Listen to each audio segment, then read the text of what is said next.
Hello, how are you? Thanks for watching. I'm going to make this real brief, but I know it's very important. Um, Most of our lives, we grow up thinking it's normal to, live from the intellect and think about things and kind of decide and, live from the thinking in our brain. But it's actually not. There's a better way to live, and it's from just good like ideas and intuition that just pop in. It's like they're given to us. It's like a blessing. Um, it's like an opposition. You have intellect and thinking, and then you have intuition.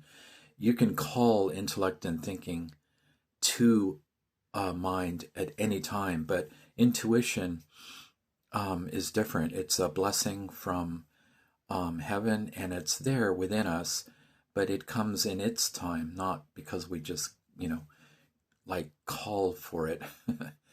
But so I I just am doing this because there's a real misunderstanding about it, and if you really see that, um, you know, the Bible the Bible is actually a history book.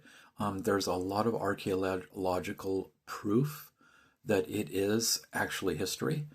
It's amazing. And one thing that Jesus said in the Bible, he said, in the in the New Testament, that we shouldn't live by thinking and worrying. And he said, like the lilies, even God provides them. So why would you worry and think about what you're going to be clothed with, what you're going to eat, etc.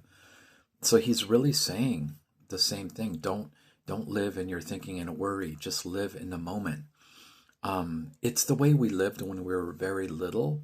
We didn't mull things over and worry and think. We just lived with a joy. And a lot of us may not even remember that. It was so far back.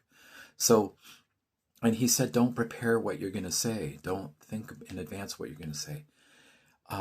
It's so important. And if you really see that, two things, I'm going to prove to you that this is true. And it will prove to yourself if you practice it through using the Roy Masters Be Still exercise, which is really just a simple silent prayer exercise.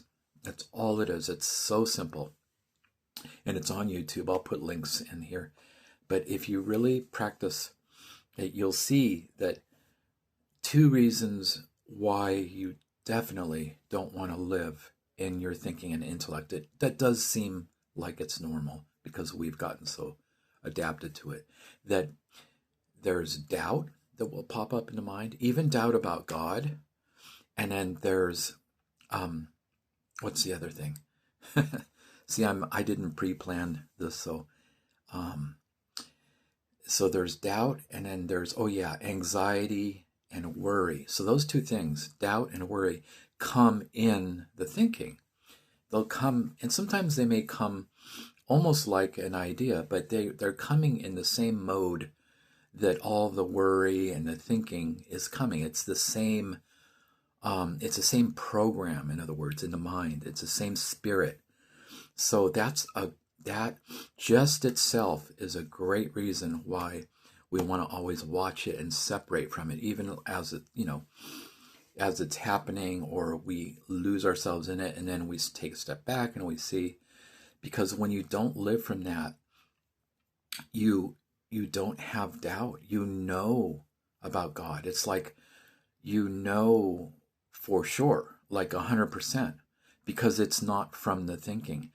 And then you don't get like tortured by these anxieties and worry, and because worry really is like, it's like an opposite of faith, and it's something that we're used to doing. It seems like we care, but it's not really caring. It's just not having faith from living in the moment. So we kind of have to unlearn that mode of living.